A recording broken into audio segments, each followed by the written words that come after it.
Welcome to episode 221 of the Selling Your Screenplay podcast. I'm Ashley Scott Myers, screenwriter and blogger over at sellingyourscreenplay.com. Today I'm interviewing screenwriter and director Gordy Hoffman. He is the screenwriter who runs the Blue Cat screenwriting competition. He did a short film recently called Dog Bowl, which is now available on Amazon Prime. If you haven't checked it out already, I highly recommend you do that. If you see the film, it'll add some additional context to the discussion that Gordy and I have. We talk about the film, the story, how he made the film, all of that stuff. So if you get a chance, definitely check out the film and then come back and listen to the interview. If you find this episode valuable, please help me out by giving me a review in iTunes or leave me a comment on YouTube or retweeting the podcast on Twitter or liking it on Facebook. These social media shares really do help spread word about the podcast, so they're very much appreciated. Any websites or links that I mention in the podcast can be found on my blog in the show notes. I also publish a transcript with every episode in case you'd rather read the show or look at something later on. You can find all the podcast show notes at www.sellingyourscreenplay.com/podcast, and then just look for episode number 221. If you want my free guide, How to Sell a Screenplay in 5 Weeks, you can pick that up by going to sellingyourscreenplay.com/guide. It's completely free. You just put in your email address and I'll send you a new lesson once per week for 5 weeks, along with a bunch of bonus lessons. Teach the whole process of how to sell your screenplay in that guide. Teach you how to write a professional logline and query letter, and how to find agents, managers, and producers who are looking for material.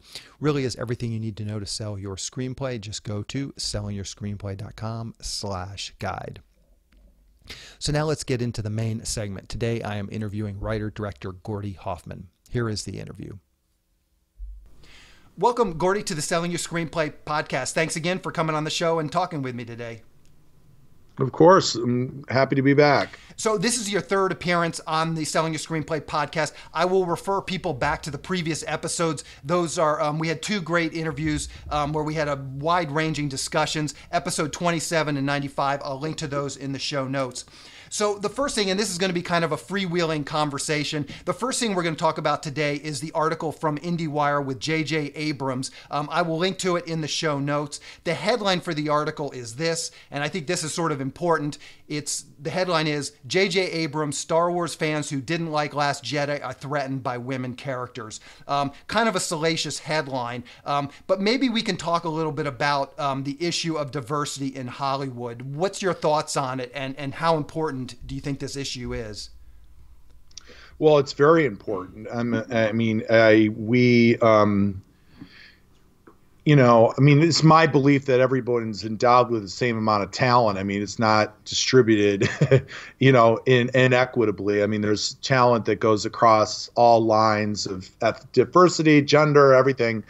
And the fact is that we've, certain gender and certain ethnicities have been getting a preference over the years or whatever, from cultural or whatever it is. I'm not going to get into how it is. But the fact that we're now starting to create more access, I just went by a billboard, Rachel Morrison, first woman nominated for an Oscar for cinematography. I mean, that's just shocking to me that, how is that? How are males better at using a camera than women? I mean, it just doesn't make it's baffling that's what happened. But now she got nominated, and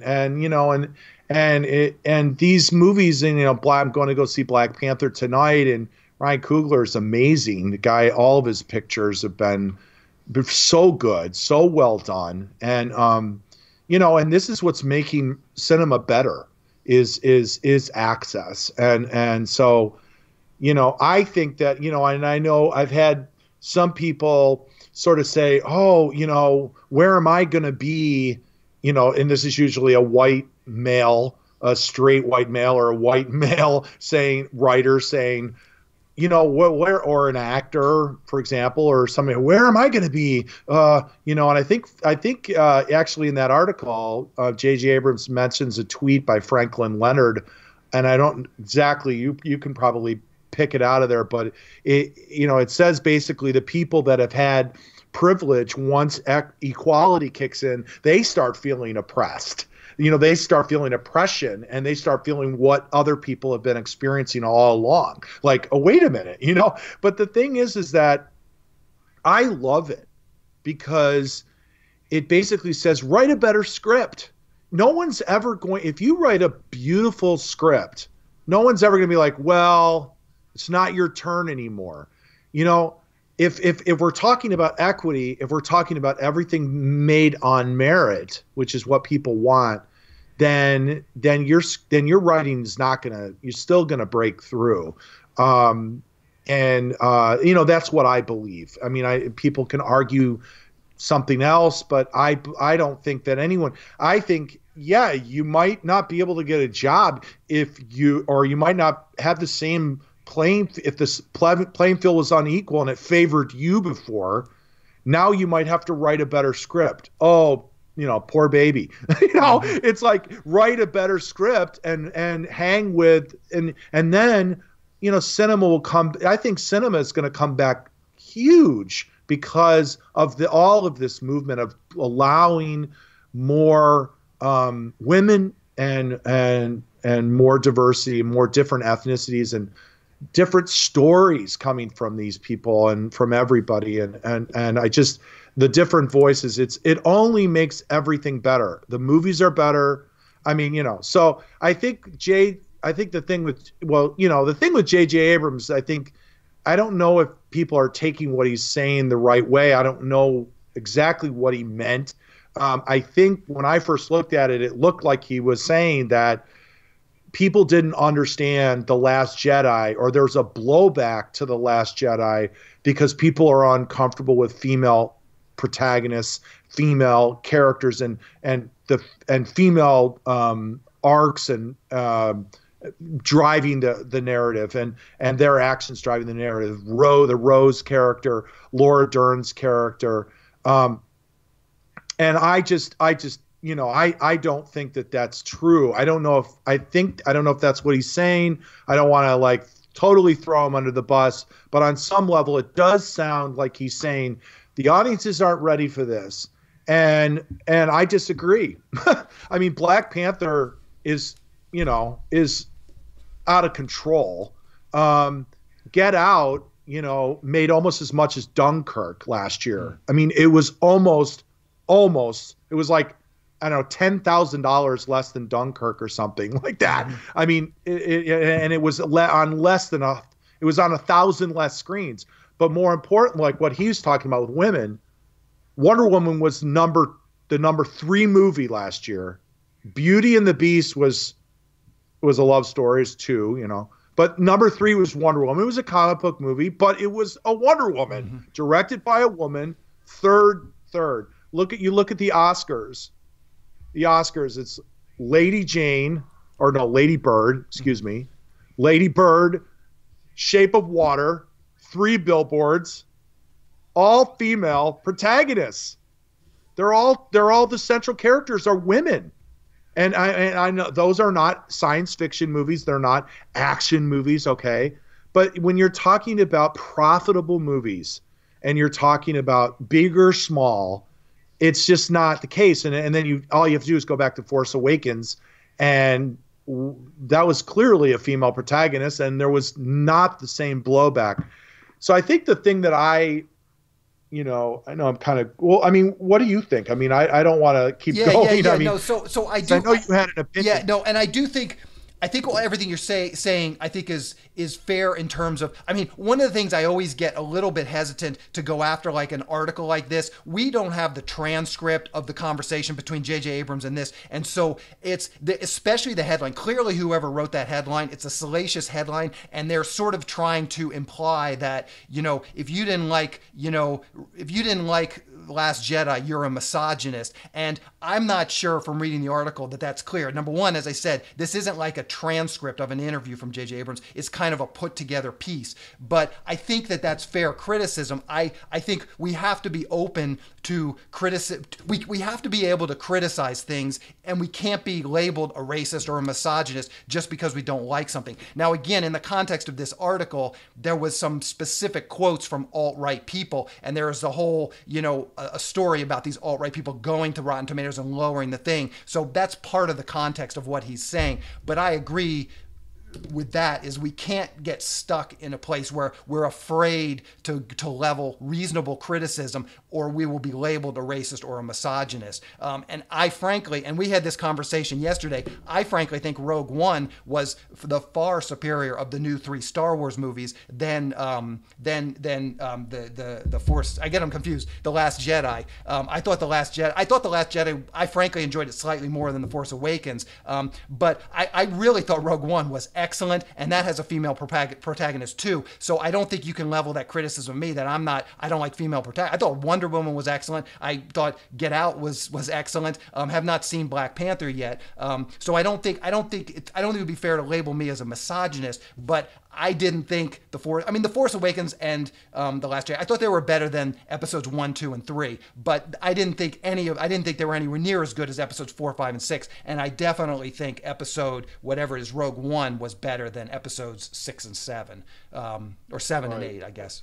Yeah, and I agree. I mean, Rogue One, I think out of all of them, while I enjoyed the Force Awakens, I think Rogue One, just because it was a different story, I think what was exciting for me was like, oh, this is like Star Wars. This is the world of Star Wars. I understand the context, but this is totally different than the Luke, Leia, Han Solo, the whole trajectory that's been running through these 9 pictures. So, yeah, and absolutely, I agree. I don't think it's fair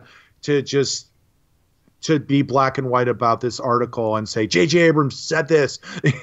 I think it's very true that there is this alt-right, obviously bots and lots of divisiveness online around all sorts of things. And I think that they look at a movie like this and they see diversity in the characters and in the casting, and they jump on it because they know it's just gonna cause a big controversy. So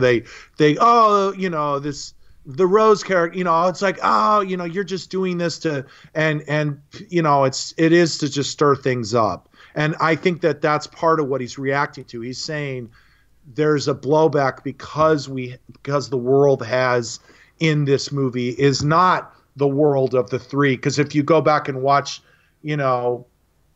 episode 4, the very first Star Wars, it's like it's so white, it's so white and it's like people are pale. It's everybody's the same, and it's sort of like it's sort of funny, but it's also, it speaks a lot, to a world that it wasn't really reflecting. It was reflecting someplace it was everyone was white apparently, and I think it's great that now that there is the diversity that's reflected in the casting and everything. So it is real what happened, but I do feel like it was curious to me. And I think that the larger sort of getting back to what, I think we're talking about the podcast is like better screenwriting and better storytelling.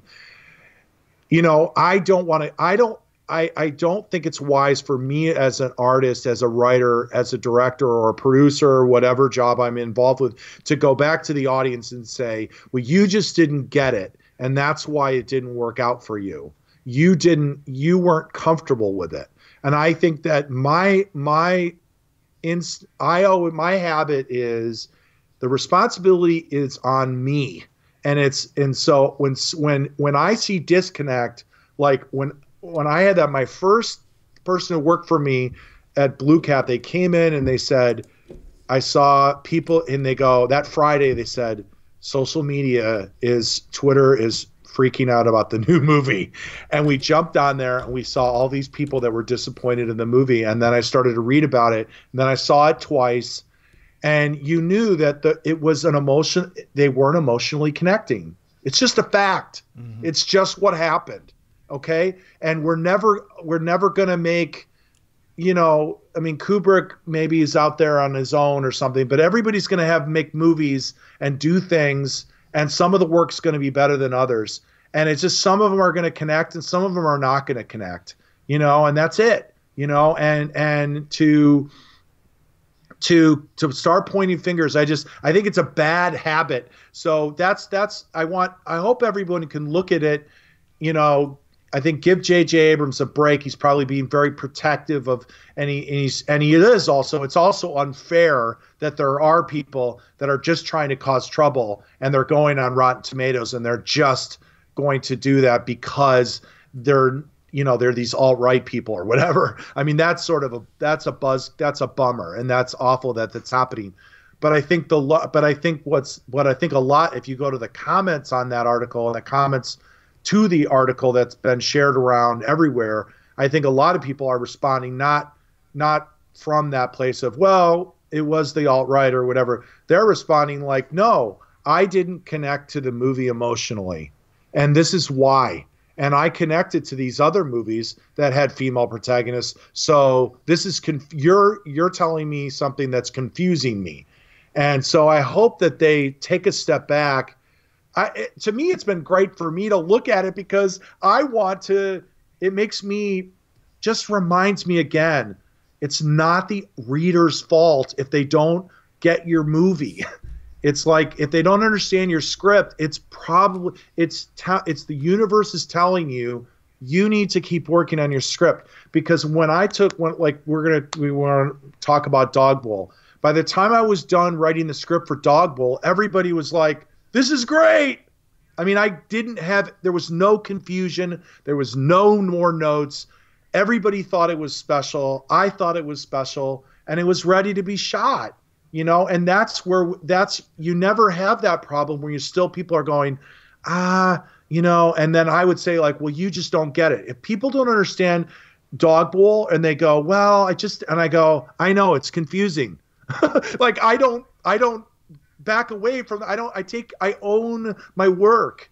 You know, I thought of I'm kind of going on a rant, but I thought of like what, you know, how professional athletes respond to a bad game. Like when they disappoint fans, they don't go, well, if you worked as hard as me, you know, I mean, they don't blame the fans, and they don't sometimes they blame the officials, and rightfully so. But mostly when professional athletes don't achieve what they want or don't win, or they don't win the game, they usually say, you know, I have to look at my performance and go back, work harder in the off season. We're going to come back and try and win next year. And it's like, we didn't play well enough. Mm-hmm. And that's what it was. That was a little, and I think that's really how, because I know that if I don't acknowledge that maybe I have work to do, then what am I going to change about my script? What am I going to change about the story? I don't have any opportunity to develop anything if I just go, you don't know what you're talking about. So then I'm back to my script, and I'm back to my perfect script and my perfect ideas. And where do I go? You know, but if they listen and they go, okay, what was it that what happened? What were some of the choices that we made that made people disconnect from this in the way that they didn't disconnect from The Force Awakens? Why did they connect? Why are they connecting to Black Panther, but they didn't connect to The Last Jedi?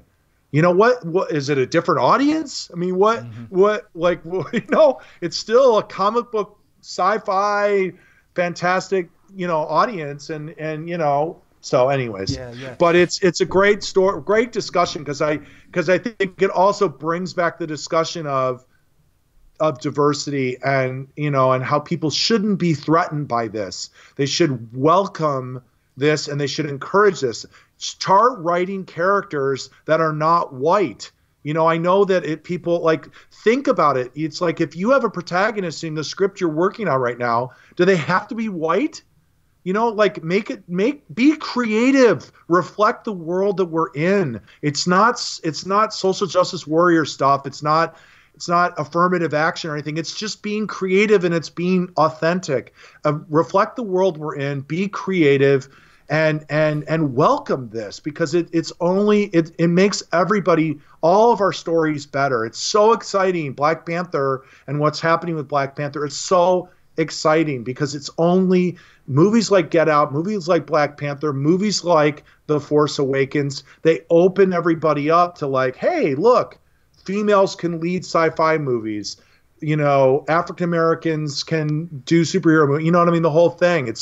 It's all good, man. Yeah, and so there's a couple interesting pieces of that, what you just said, and maybe we can dig into those. And I think that's part of the trouble. Forget about J.J. Abrams, but just as a screenwriter, we're always getting criticism for our scripts, and we're always trying to determine what criticism to listen to and not. And I think that's part of what the position J.J. Abrams is, because sometimes people come to your script and their criticism is not valid. In the case of the alt-right, they have an agenda that they're pushing. Now, just again, on a more practical level of ourselves, and I think like this podcast is a good example. This podcast is not meant for everybody. A lot of people, the majority of the people are going to listen to this podcast and just think, well, what are these guys even talking?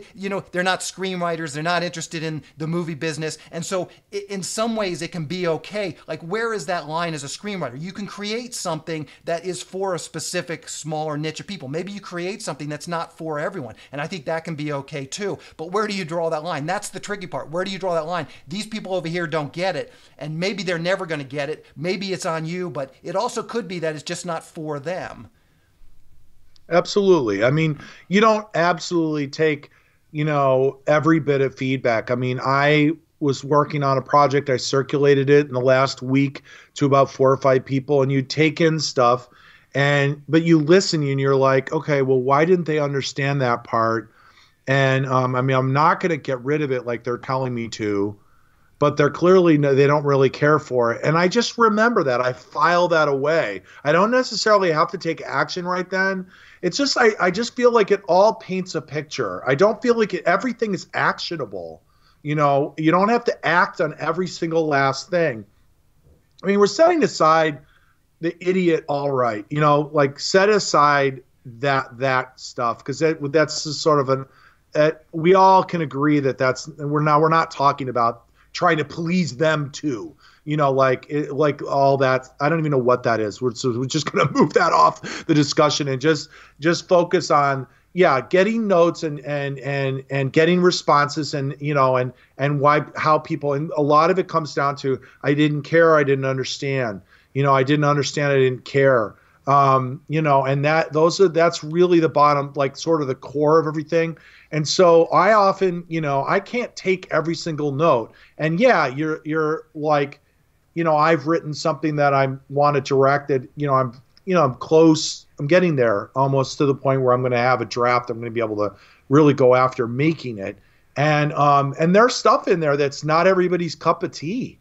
It just sort of, it's okay to have choices and get feedback and be like, God, it's just too much. Like that I just don't want to, I don't know if I need to see that. And you go, well, that's what the character's doing. And I totally understand why that could be like not your cup of tea, because it is a sort of a personal thing. It happens in Dog Bowl. Dog Bowl definitely, some people rubs people the wrong way. Some of the things in it that it just, people are like, I don't know if that was necessary. Is that like, what is that? They don't follow her. They don't like her or whatever. But you can't respond to every single person.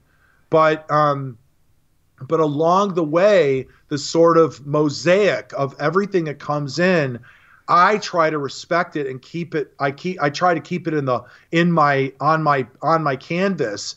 I don't just go, okay, 50% of what you just said, I'm never going to consider again, because sometimes later on, you could have somebody come around 4 months later and say something, and you're like, you know what, that guy said that. He also didn't know what that was. And at the time, I just set it aside. And now you brought that up. And then all of a sudden, the note from 4 months ago, and they come together. And all of a sudden, you're like, suddenly something opens up. Mm-hmm. And so I think it's just respecting and just trying to not, Blue Cat, with Blue Cat, we give feedback to everybody enters. And we've gotten really good over the years. We have a really strong reader staff, and I trust my readers. We've worked really hard to like build this staff and understand how to hire them. So generally, people don't ever complain when we give them notes on their script, and these are amateur writers, and we always get a couple, maybe more than a couple people really reacting to it. And you know, and they blame the reader, they attack the qualifications of the reader, etc. So yeah, I mean, I think that ultimately I would as general, to sum that all up, I think is to err on the side of respecting the note as opposed to proactively trying to quickly dismiss notes. I would let them sit on your desk a little while or for a long while. I think that for me, that's always served me well. And that's probably one of the reasons that when I saw the J.J. Abrams thing over the weekend, it was so counter to how I advise writers and how I work myself. It was like, wow, that's not what happened. You clearly don't have a universal response like Get Out or Black Panther. So it's not time to start qualifying your audience or your reader and saying they weren't qualified or they had a problem and that's their problem. And I don't know if he's doing that, but it sounded a little bit like that. Yeah, no, that I do agree with. So let's dig into your film Dog Bowl. It's available now on Amazon Prime. So if you subscribe to Amazon Prime, you can go watch it right now for free. Last time you were on the podcast, we talked quite a bit about how you raised the money for this for Kickstarter. So I'll refer people to that episode. That was episode 95. So I'll link to that in the show notes if they kind of want to get the nuts and bolts of your Kickstarter campaign. Maybe to start out. So I thought today we're going to actually dig into some specific stuff, and I have some like very specific questions about this story, and you know, it's just exactly what you said. These are notes, so I'll be curious to see kind of how you react to some of the criticism that I give your film. But maybe to start out, you can give us a pitch or log line for this film. Well, it's I think the log line is a heartbroken girl who is stumbling around in life, impulsively steals a service dog vest off of a dog at a dog park, and it sets off a chain after she's stolen it and taken it home with her. It sets off a chain of events that ultimately lead her to an awakening about herself and her identity. Perfect. And so, do you have like an artistic or, you know, an artist statement or some sort of a, you know, something you were trying to accomplish? Maybe we can talk about sort of the themes you were trying to explore. Is a grand metaphor for loneliness, you know, an allegory for finding a connection with a human. Maybe we can start right there. You can kind of tell us what, as an artist, you were trying to accomplish. I think it started off as like a social commentary on emotional support dogs or something. You know, like I saw somebody in Malibu with a dog and they sort of budged in front of me in a line at a store. And I just was like, I sort of had that contempt of, you know, they were holding their dog with their little vest on. And I was like, you know, that'd be really great short if like you had some woman like stole the vest off the dog and ran away with it. And that was where the idea came from. And I just followed that idea because I thought that was creative. I wasn't really trying to say anything about, you know, I love dogs and people that have service dog vests is fine. I don't, you know, it just inspired that idea. And then, you know, it just got very personal. I had just written a Christmas movie, and that had been very emotional. It was like a G-rated, you know, Christmas movie, and you know, I love it. It's just, I'd worked on it for a while, and you know, and then I just started writing this character, and I kind of like went unhinged a little bit with writing her, and because I was trying to find out like what kind of character would steal a vest off of a service dog, and when I was just trying to find that person, and I ended up finding it was sort of me. I mean, most everything gets back, you know, when I dig deep into the drafts, I usually discover myself. And, you know, and I really, you know, people, you know, and that's really what's going on. It's sort of like, and it ends up being about, you know, the journey that we all take in life. and you know, and that's what it ultimately, I think that's where it ends up. And it says those things, and I don't ever really chase any kind of theme. You know, I don't really say, oh, I'm going to write about this, I want to say this. But and then at the end, you can kind of walk away from Dog Bowl with these ideas about that. But it became very personal. It became very much a, you know, I was really digging into my own isolation, my own loneliness, my own problems with intimacy. I think really a universal you know, story about, I mean, I was telling the story, you know, and it was being informed by me and my experience, but I think it ultimately speaks to everybody. We are sort of always looking for a connection. And, you know, we want to find our partners. We want to find people to work with. We love our families. You know, we're social, you know, and that's sort of wanting closeness and wanting intimacy, and then the struggle around that. And so once I sort of discovered that this woman in this movie had this struggle, I had to kind of be like, well, what about you? And it really helped me keep pushing the story forward and keep a strong spine to it. So that's where it was. So I'm curious, in what you just said, I'm a little bit surprised. The way you described it, the story came first, and then you found the character, as opposed to, I think a lot of screenwriters, they start out with an interesting character, and then they build the story around that. Is that typical? Is the way you just described it typical of how you write scripts? You come up with a story, and then you find the character, or you come up with a character and then find the story? I usually come up with an idea, and then when I start developing the story, the character starts to develop alongside that, and they kind of go hand in hand. I don't think I did not know where this was going when I had the idea. I did not know what was going to happen in the movie, mm-hmm. and how and what was going to be revealed. So I kept digging as I kept rewriting this thing over and over again, digging as to find, like, what is this going to be? What's the story? What is this going to be?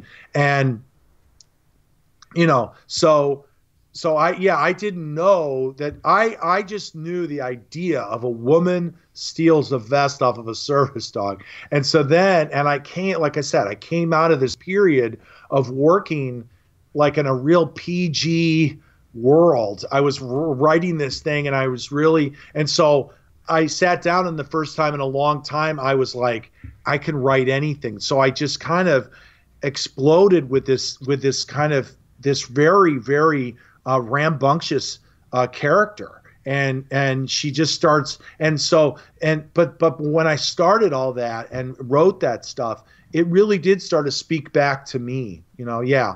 So that was really what it was. Okay. So let's talk about your writing process a little bit. And we can talk specifically about Dog Bowl, but if Dog Bowl was different than other scripts, maybe we can mention that. How much time do you spend preparing to write as opposed to actually writing? You know, there's the outline stage, and then you open up final draft and start writing. Specifically to Dog Bowl, how much time did you spend on each phase, and then how much total time does it take to write the script versus outlining? Well, I didn't outline Dog Bowl. I started writing stuff and let it kind of go because I knew it was a character piece. So I just wrote. I was like, and then she just did certain things, and I knew she was going to steal the vest off the dog, and then I just started to go from there, and I started to make things up. So I wrote, like, I sort of banged out a rough draft, and then I just started working on working on how it was going to end or how I was going to get there and what this was going to be about. And it took me, you know, several drafts and talking to people. It probably took me about, I mean, on and off about a year to like when it finally cracked open for me. Like I had lunch with a friend and they said, well, what if, and they sort of mentioned something when I was talking about my project, and they kind of lit some candle, and I was like, oh, and it came out of me. Now that's not necessarily how I work all the time. I know, but sometimes I just sit down, but other times, you know, I would come up with a path. I came up with an idea just recently, and I have a producer that wants to work with me, and we're trying to find the thing that we both want to do, and he wants me to write a script for him. So and I think that this particular thing, I am going to kind of write out a synopsis and sort of bang out because of the nature of it. I feel like I don't want to just I would like to have sort of a roadmap. So I'm not adverse at all to doing an outline and planning something out.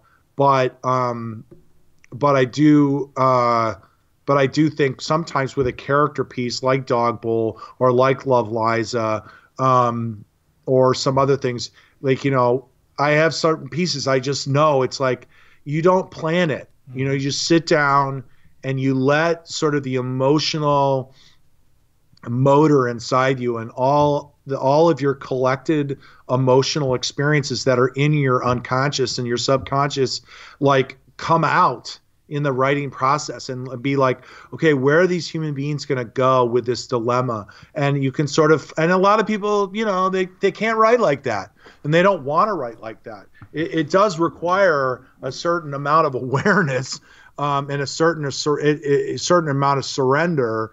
And it feels like a lot more work, but ultimately, you do come up with, a lot of the things in Dog Bowl that are in the film, a film that was selected for Sundance and, got me a really nice job, a screenwriting job and everything, were made up when I was sitting in the chair with my fingers on the keyboard.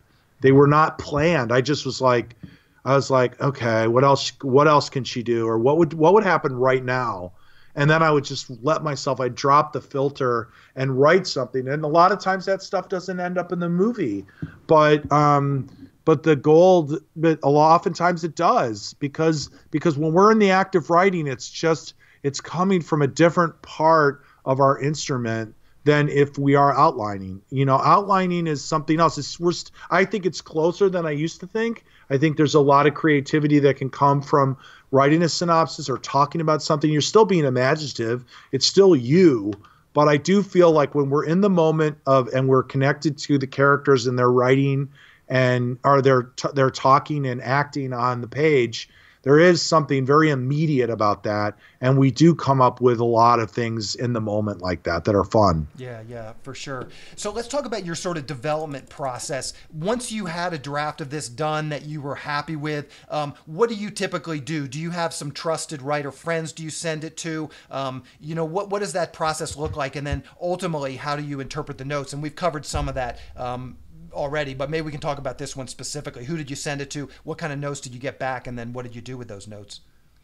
Well, I think that, I think this Dog Bowl is developed like anything else. I usually get to a point where I kind of want somebody to read it because I know that they're going to give me some reaction that I can do something with, and, there's a certain amount of writing that I have to do before that happens, but it doesn't have to be. I can still understand that my movie's in trouble or it's not there or not even close, but I do want to start to get somebody to react to it and be like, is that work?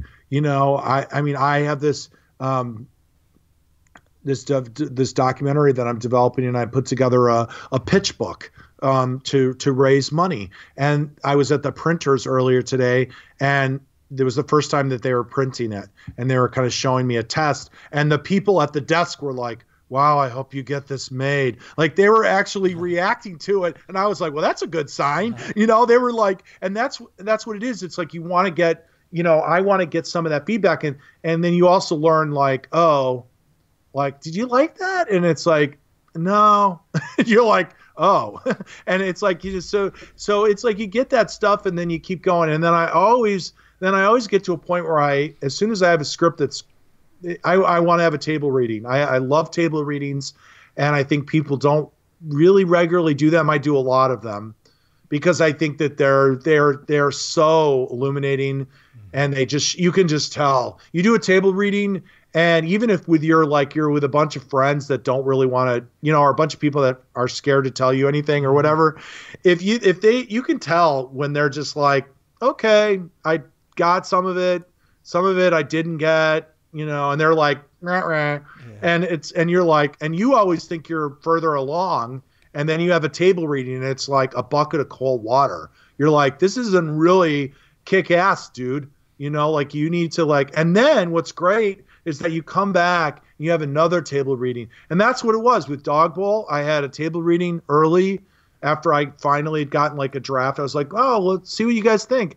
And everybody had a million comments and no one was walking out like, hey, let's shoot tomorrow. I was like, man, you're in the weeds. This is average as shit. It's just not good. And I knew it wasn't, but it was but you really know it when you have a table reading.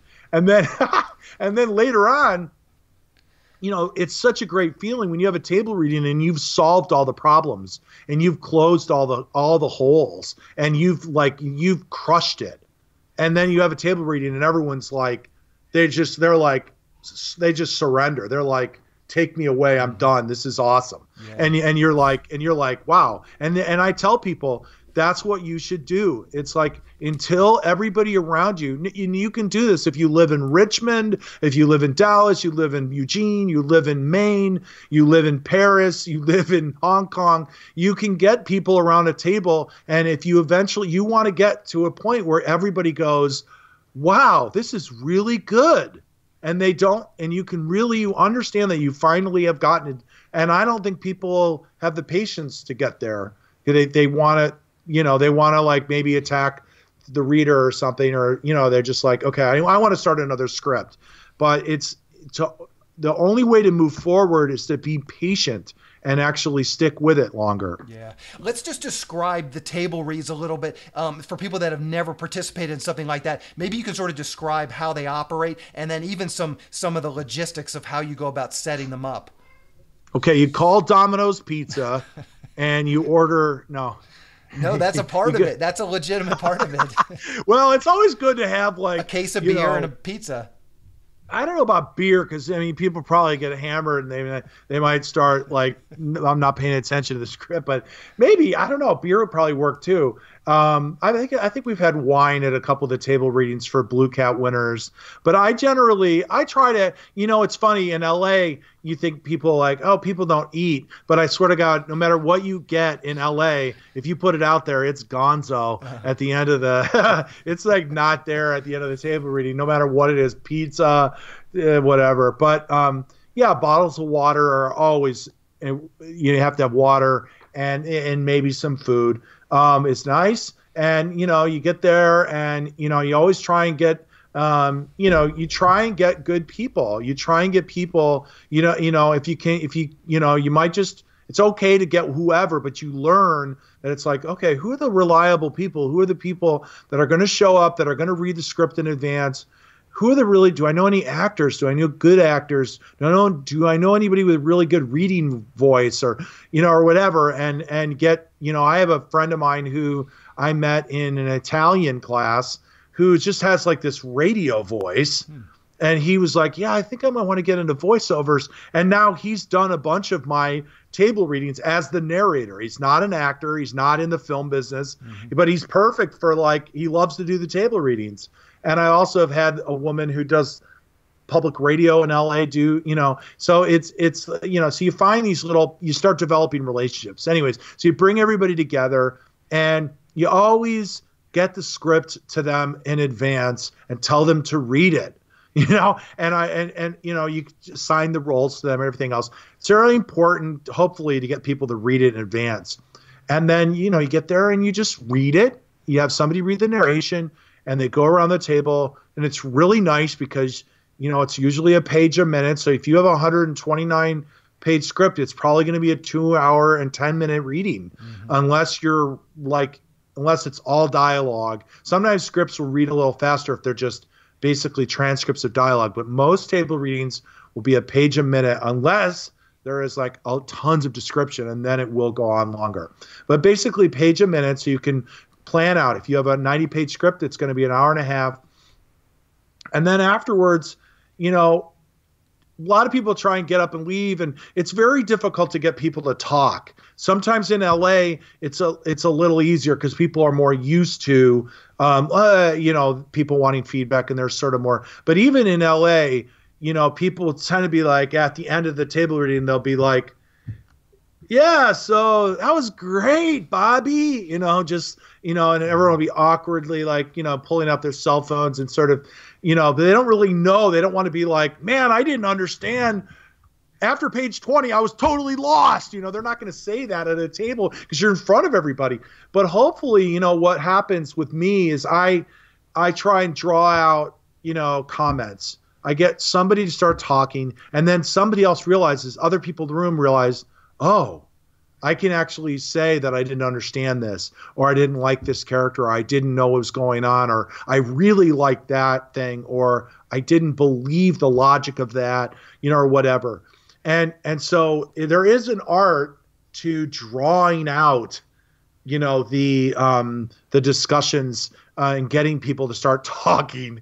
You know, that always takes a little bit. I remember doing a table reading in Chicago, and we were just there for a little bit with another writer. We did a table reading with these actors that were brought together by another friend of mine, an old friend of mine from Chicago who's also an actor. So he brought together all these people, and they were all people that had been acting in Chicago and da da da da. And, you know, at the end of the reading, you know, it was like trying to get them to talk. It was just difficult. They just wouldn't. It was like and it was also wasn't. It was a different situation. But anyways, so we left, and it was like, okay, well, there you go. And we left. And then we later found out, well, when we went to the bar next door, you know, we had a great discussion, you know. And I thought, well, why didn't you have the discussion when we were there, like when the writer and I were there? But when they get over there, they got away from us, and they, you know, had a cocktail, had a martini. Suddenly they were talking about the script for an hour, and they broke down everything that they had a problem with. So that's what you want. You want to try and get the right people at the table, but it's very, very simple, and it doesn't have to be perfect. And then hopefully you can really tell people, please tell me what you think about the script. But even if you just read it, the writer hearing how you're describing things and how the characters are speaking, you'll immediately go, oh my God, you know, you'll hear that doesn't sound right. And God, they're talking too long. That why did I write that monologue? Cut that out, you know? So it's so valuable. And I think a lot of people, it's hard because you do have to ask people for their time, and it might feel very unnatural. And writers are loners. We like to be by ourselves, and we do all of our work by ourselves. So it is a little bit of a social activity, but I strongly recommend it. Yeah, I'm in a writers group, and it works similar to what you're describing. Do you invite other writers and producers out to listen, to sit in the audience, or maybe even read parts just to get feedback from them as well? Yeah, absolutely. If people want to, you should not be unafraid. I mean, you don't want to bring that person in that you really want them to read it at the end, you know, unless they're very favorable and you have a good relationship with them. But absolutely, it's always good. And I'm glad that you brought that up. It's always good to have extra people that are not reading, because they get to sit back and just listen. And so you have another level of detachment and objectivity there, and they're able to really just kind of listen to it. That's very helpful. Yeah. So now I've got a bunch of my sort of very specific screenwriting questions about Dog Bowl, and just to warn the audience, I'm not going to worry about spoilers. If you are concerned about spoilers, turn this podcast off, go watch the movie, then come back. I don't want to like tailor or hamper our conversation because we're afraid of spoiling it. And there's definitely a surprise ending, and we're going to talk about that. So if you're worried about spoilers, this is your chance to turn it off. So the first question is, how do you approach screenplay structure? Are you a fan of Blake Snyder's Sid Field? Do you at all try and, you know, come up with sort of that typical 3-act structure when you're going? And then ultimately, the question is, how did you structure Dog Bowl? Okay. I think, I don't really know what the Blake Snyder. I know that Save the Cat. I understand the principle of Save the Cat. And we want the audience to like our protagonist. So I totally agree with that principle. When it's done in a very obvious way, it disrupts the flow. And oftentimes writers will put it in there. And I mean, if you've seen the beginning of Three Billboards, you can see a very overt sort of Save the Cat moment in there that I felt like was distracting and felt very contrived, actually. But anyways, but Blake Snyder's great, and Sid Field, obviously the 3-act structure. I wrote Love Liza, being very mindful of page 10, page 30, page 60, page 90. I had like a 3-act thing for me, and I understand that. I've written a number of things where I don't even pay attention. I don't even think about it. I'm just writing a story, and then I later I really I'm really constructing the journeys of the characters and making sure that they pay off in a really strong, gratifying way at the end. And that's really the laws that I'm trying to follow. And I don't really know what the acts are. It's just this epic thing. And I think the thing that I just wrote, the job that I got out of Dog Bowl for this director and this company, and it's a very it's a very good job. And this thing that I wrote, I don't know where the acts are. I mean, there's there's almost like there's watershed chapter things, I guess, that happen, but doesn't follow a Sid Field thing. But I mean, the thing that I was just talking about earlier, where I was going to write out the synopsis. I mean, I definitely would think like, okay, what are the acts? Because it helps me. So I definitely follow that. Now with Dog Bowl, because it was a short, and I mean, it's a long short, but it's just still a short film. I wasn't thinking about that. I was just thinking about this again, about the character journey and the conflict and paying that off and what is the ending and everything else. But it ended up being like a 4-act short. There's like 4 acts to it. She's confused, I mean, obviously everyone's watched it if they're listening to this, hopefully. So there's the 4 acts, and and the thing is, I haven't watched it like yesterday. But there was 4 acts. It was like before she gets the vest, when she gets the vest, wearing the vest, and then the aftermath of taking it off of her, and so it was like there was 4 different stages to Deborah's journey. And so I always, when I got down to the end of finishing the script and being ready for the movie, I did recognize that I had 4 chapters, but they were really like sort of 4 little like small acts of like, this is the first act. And then those were where those, the typical page 30 act breaks, those act breaks, the inciting incident, I guess, would be, but it comes about 3 or 4 minutes in, but is when she takes the vest. Mm-hmm. So it's like, I guess she takes the vest and then she wears it, and then she takes it off, or she discovers, I don't remember how I broke it up, but I remember 4 acts. So yeah. Okay, perfect. So let's talk about the opening scenes, and that would be everything before she steals the vest. And I just want to kind of get your thoughts. I'm just going to bounce some things off you, get your thoughts on it. One of the things that I see, I mean, there's like the famous screenwriting advice is that, you don't want those scenes that, you want scenes that push the story forward, but also develop character. And the best scenes do both.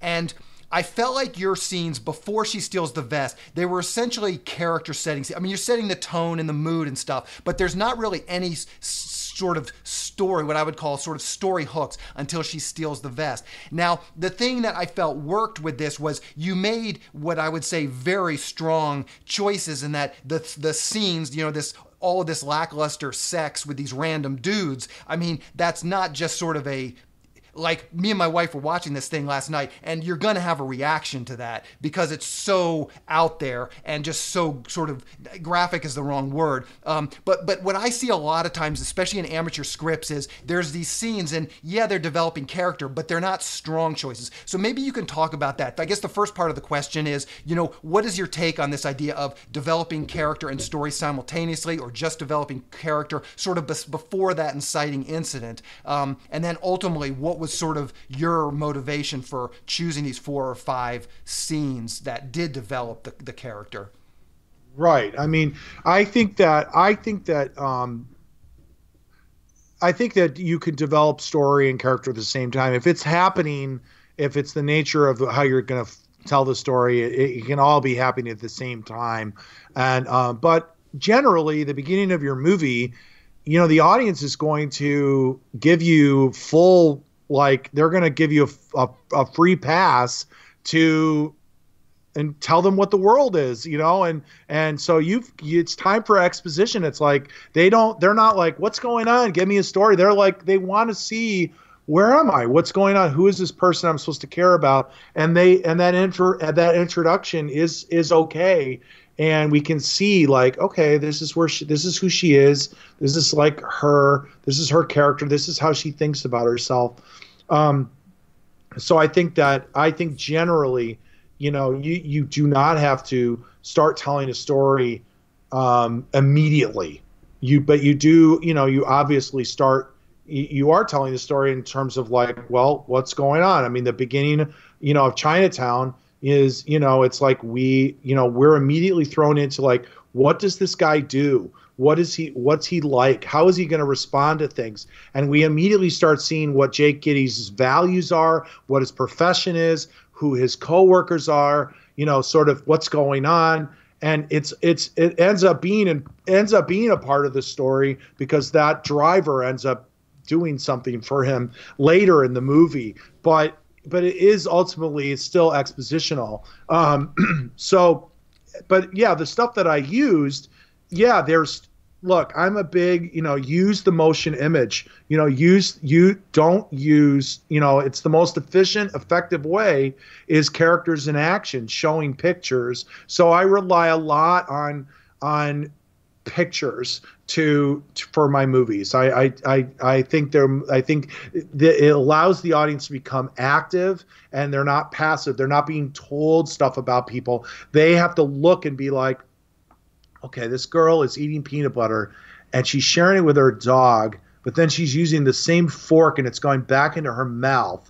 So half the audience is going, well, some of the audience is going, I do that all the time with my dog. And then the other half of the audience is like, it's like, oh, gross. Like, how is she doing that? But how much information you're getting from that? You're getting, like, okay, maybe she's weird. She loves her dog. Totally. The dog's, like, awesome. She's connected to the dog. And this is really important. This is information we need. And then she goes to work and she's working really hard. And then this dish, the dish guy, just randomly cops a feel and she doesn't do anything. So it's sort of like, we're like, okay, what's going on with her? But that kind of information, not only does it say, like, well, who is this girl, but it hooks the audience. It creates a question in the audience mind of, like, why did she let him just do that? Like, what's going on here? Mm-hmm. And these are the things. I had probably 3 or 4 more of these expositional visual scenes, beats for Deborah that I cut out of the script and that we didn't use because we didn't need to. And one person observed early, they said, the scene with her doing the peanut butter with the dog is like that's everything. You don't even need to show anymore after that for Deborah. But there was other things about her intimacy and how she was relating to the world that was, is important. Yeah. Perfect. So another choice that you made, and I'd be curious to get your thoughts on this. Towards the end of the film, the protagonist takes, the small transistor device thingy to some sort of a lab, and she talks to several people, and they're kind of giving her explanations. It reminded me a lot of that movie, that Shane Carruth movie, Upstream Color, where it was very visual, but you had a hard time following sort of the actual logistics of what was going on. I was a little bit confused. I didn't know where she was. Was this like some sort of government lab, or was it just her doctor? And what exactly were they saying? You concentrate on just sort of the emotional reactions of these people through these things. And again, maybe you can talk sort of about your intentions there, as especially given the conversation we just had about maybe not being or wanting everything, getting feedback. I mean, I'm sure somebody must have I haven't read the script, so maybe the script is written differently, but I'm sure somebody must have given you that feedback through your development process. And I'm just curious why you made the choice that you did. Well, I think that sequence is it's not totally expository. I think that it's not totally clear. I think in the script it might have said JPL Laboratory or something like that up in Pasadena, or something like that. Like they go up to Caltech, I think it was. But by the time we shot it, it was like, it's just something that's representative of that. She finds this thing. She goes to the hardware store. The guy says, this is something that is for seizures. And then she takes it and she's confused by it. She goes to some sort of academic place, and this guy takes her in a sequence. He takes her over to another place, and now she's talking to a very, very authoritative person in a lab coat. So it's clearly like, this is like science. We don't know if these are doctors. We don't know if they're physicists. We don't know if they're JPL. We don't know what this is, but clearly she's taken it to some sort of authority figures because she's confused about what it is. She's found it in the vest. She doesn't know what it is, and then this guy has told her at the technical store, the Radio Shack. He's basically said, "This is a transmitter used for people that get seizures, and it's supposed to alert people if they fall or they get in trouble." And this makes her scared. I mean, the whole idea is that it's created some alarm in her of like, I stole this off of somebody that actually needs it. So she's gone to like find more help. That's what that sequence is, and it's definitely not. There's not a lot of hand holding in there, but it is very representative of like she's, the only thing that, and I believe you probably walked away with this. Your wife probably walked away with this. She's gone to some sort of place to get some sort of official explanation as to what this thing is. Mm-hmm. And that's really all I care about. I don't care if everybody can have their own impressions. That's what it is. It allows the audience to fill in. They can go, oh, they're at a hospital. Or, no, that's a lab. Didn't you know that was a lab? Everybody comes up with their own interpretation. But as long as it advances the story of she's gone to some authority figures, the authority figures, the woman, the actress Gerald, she goes, there's no problem. We've already got a hold of the person.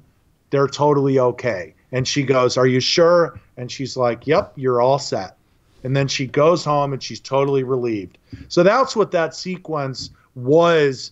And it's not, and I totally appreciate the fact that, you might get a little lost. It's not airtight logic. I mean, if you start looking into Dog Bowl and the sci-fi rules around, this transmitter and everything else, it's a loop. I mean, and so it becomes more allegorical as it keeps going.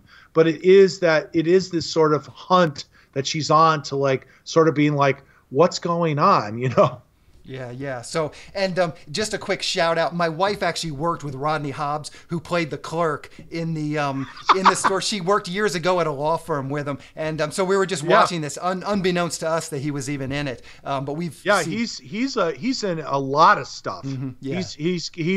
He was one of our. Yeah, we were very lucky to get Rodney because he's done guest spots, and his IMDb is 4 pages long. I mean, he's a very, very and if you listen to a lot of the dialogue I wrote for those technical scenes was totally nonsense dialogue. If you actually listen to what Rodney's saying, it's total gobbledygook.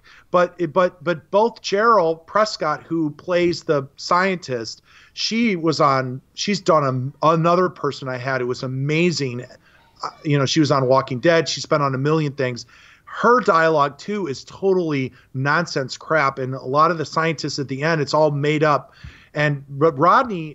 But I knew that if I got somebody like Rodney, who was so good, he would make it so you don't even know what he said, but it sounded like you got what he said because he nailed the intention of it. But it was deliberately like totally gobbledygook, but Rodney was able to totally nail it. He was awesome. Yeah.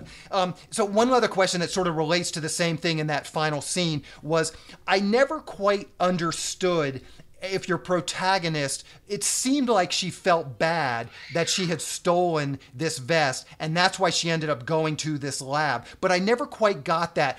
Did she feel bad about it? Was she sorry she had stolen this? She wanted to make sure that the person, like, she seemed relieved when the doctor said, okay, they've already got another vest and it's all good. But I was just curious again. It was a clear choice that you made. You didn't have a line. Like, there could have just been one line and it would have cleared that up, but you left it just with a little bit vague. Well, I think I'm relying in that sequence because it's a short that she's concerned. So I'm hoping that her performance is selling that and what we're doing there. I think at the end, where there's a lot more dialogue and there is a lot more, explaining, I guess. And she has a line, what about these people on the ground? She's very distressed about that she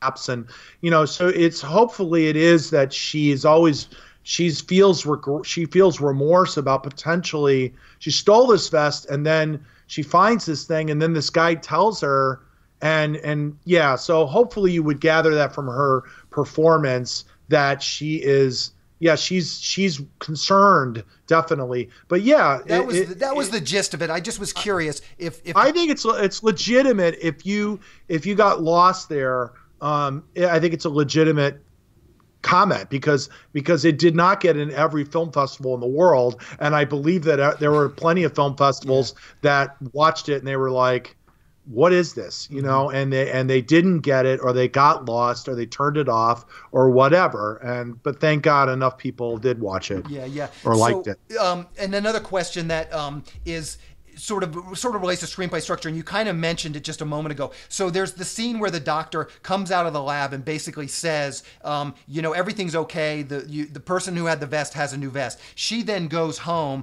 and is asleep, and the doctor is then banging on her door saying, hey, would you show us where you found the vest? And I'm curious, again, I'd just be curious to get your thoughts on, it would have been more efficient, maybe that's the right word, to just have the doctor come and say, listen, instead of giving the whole spiel about they found the vest, they're okay, coming out and saying, hey, this vest is not of this world, can you show us where you found it? Or can you show us the vest, show us where we found it, and skip that little scene. What does that do for us? By taking that stutter step, going back into the apartment, what does that do for us, like screenwriting wise?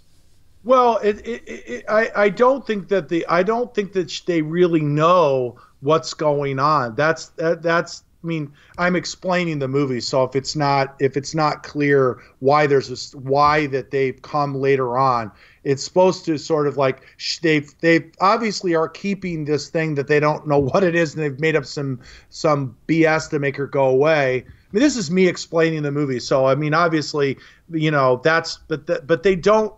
The reason why there's a stutter step is that in my mind, the scientists don't really know what they have, and they've reached out to somebody up in Mountain View and they've sort of called them and said, I actually don't know what this is. And so, why did they send her home? Why don't they keep her there while this is all going on? there's those questions around that, but it's sort of, in my mind, no, in my mind, it worked fine.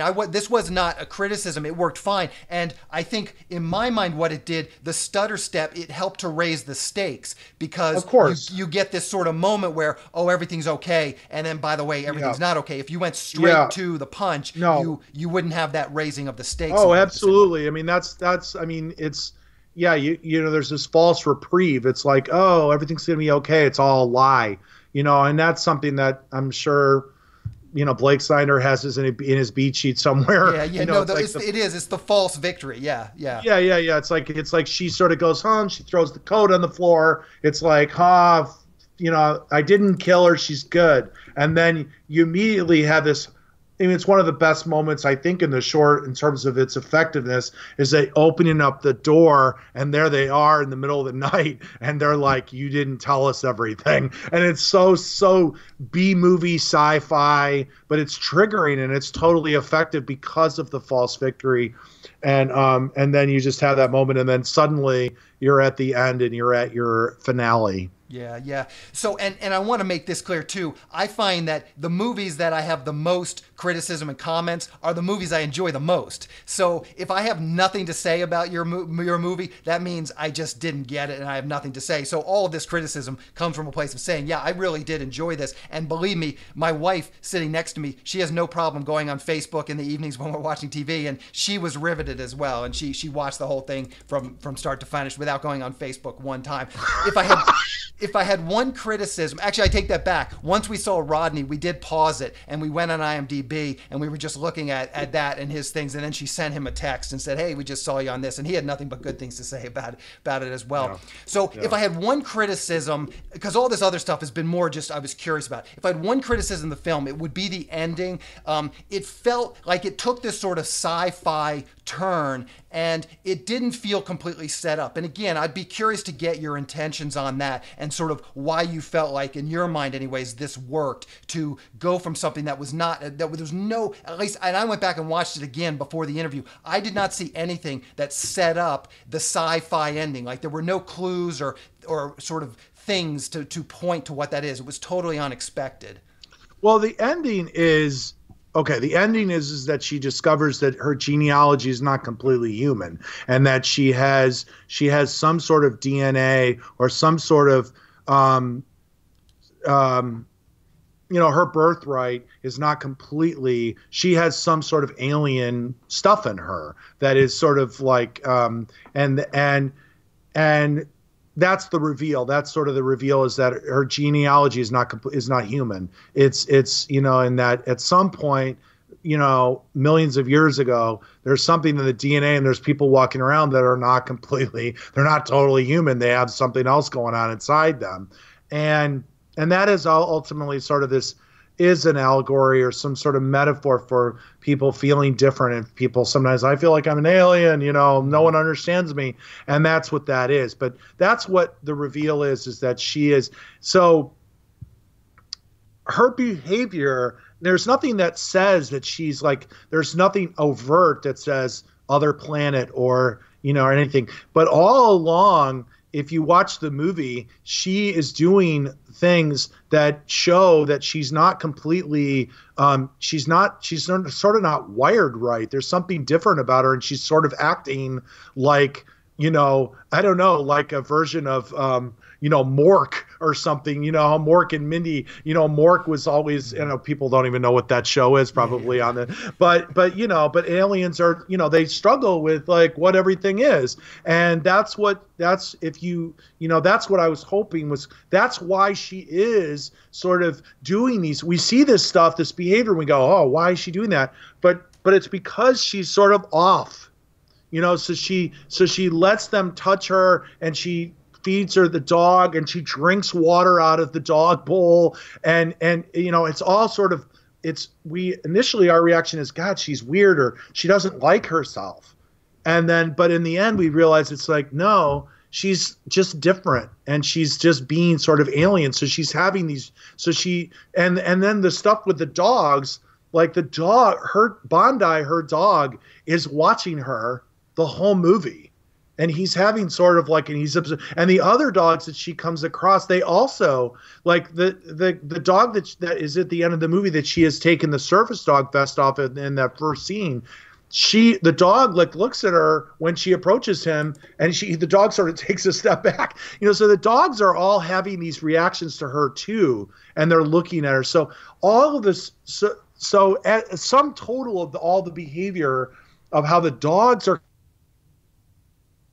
and her own behavior, how she's slapping her boyfriend, she doesn't know how nothing's conventional with her. And so that's the callback for me is like, yes, there's nothing that it definitely, and I think this is another reason why people don't like the movie is that, and trust me, I mean, people like the movie, people like Dodgeball. So I know I keep saying that, but I'm just trying to be fair that it did not it got into many festivals, but it did not get into every one. And not everybody likes Dodgeball. And I think one of the reasons is that it does take a tone. There's a genre shift in the movie that is unexpected.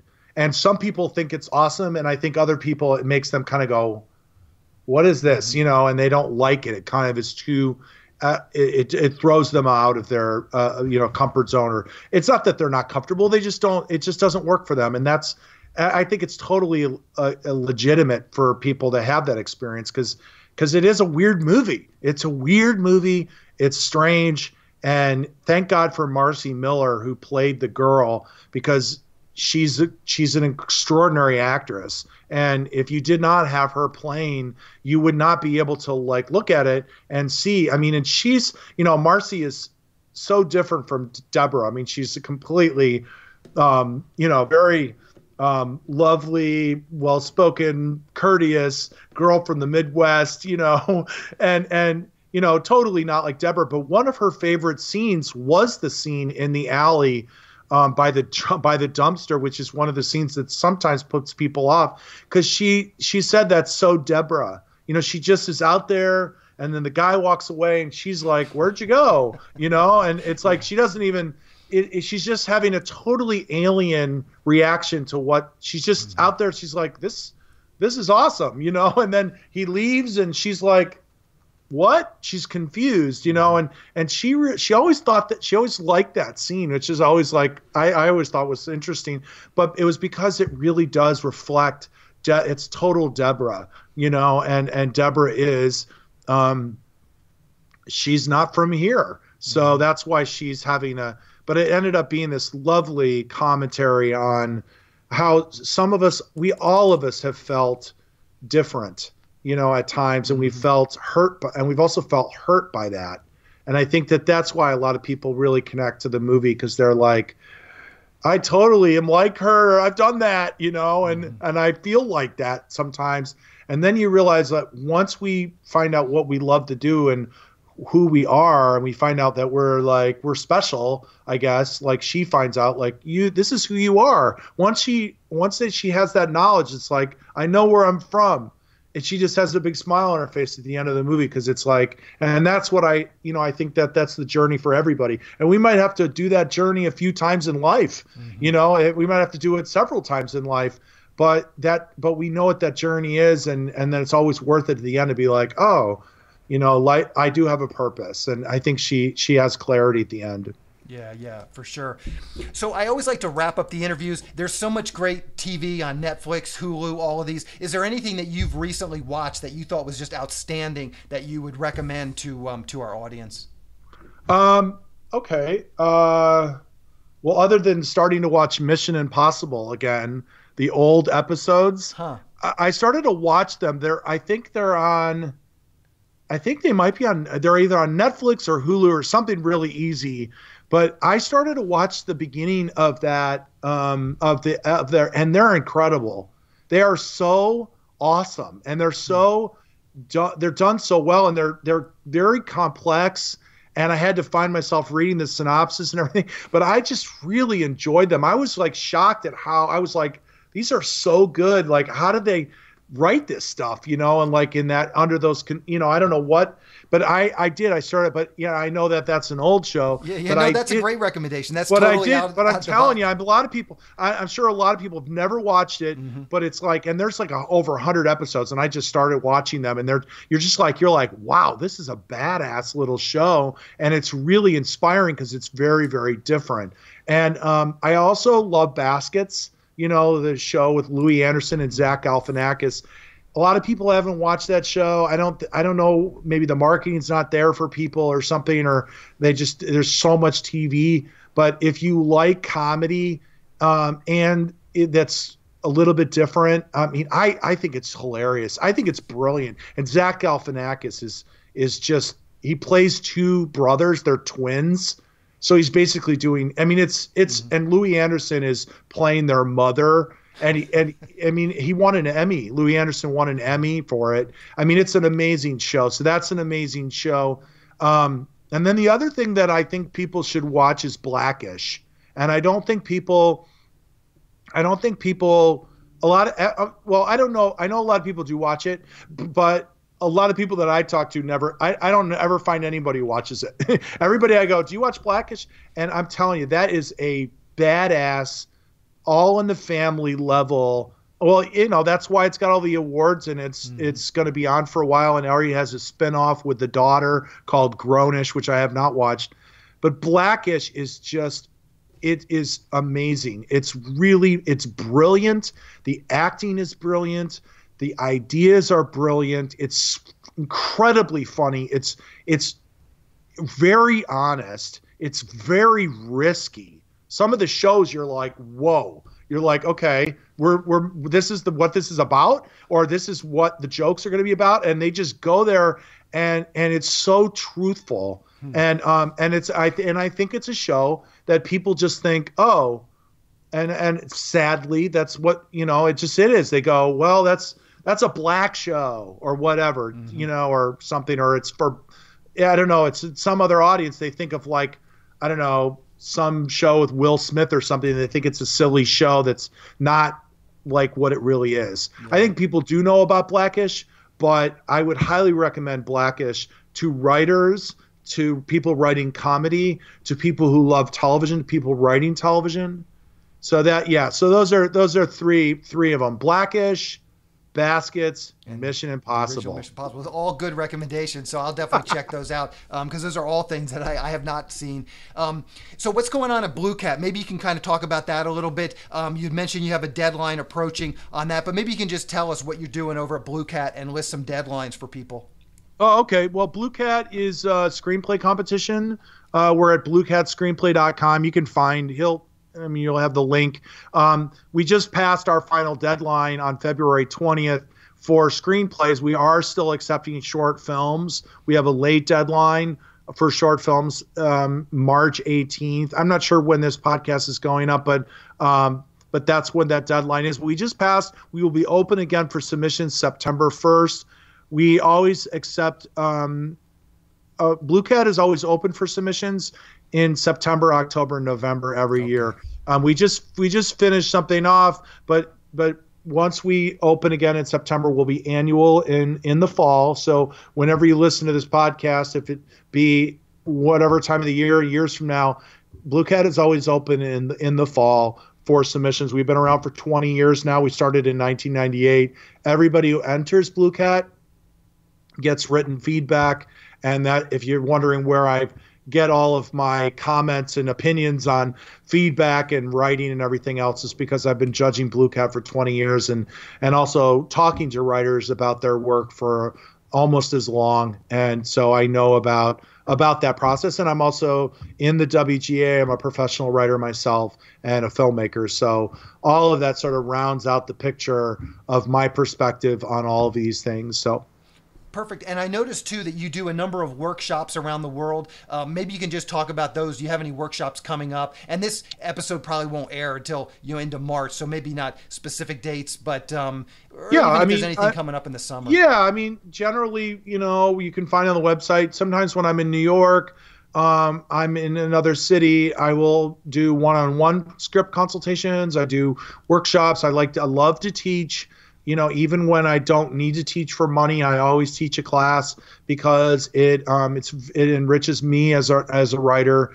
I taught a class last year at UCLA, and I love teaching because it humbles me, and I feel obligated to give it away and to help other writers. And I love the discussion. It's always about my craft. And I think that I advise anyone who can teach and has the opportunity to teach to do that. So yeah, so I have sometimes I'll have an online Skype class. I will sometimes have in-person workshops in Los Angeles. But generally, a lot of that information is found on the Blue Cat website. But in general, I do love teaching because it keeps me green and I keep learning. And every time I have to tell somebody about something, it affirms things. For me, it's the same thing we were talking about earlier. When we're talking about how J.J. Abrams was processing the feedback for the movie that he produced, we were able to spark that discussion about how we take feedback and how we create equity for ourselves and how we develop our careers and our scripts going forward with that equity.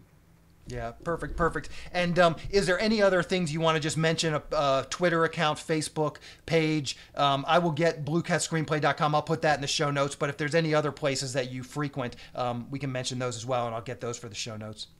No, people can find me on Blue Cat, and if you want to watch Dog Bowl, it's on Dang. I wrote a movie called Love Liza that was out about 15 years ago that some people like.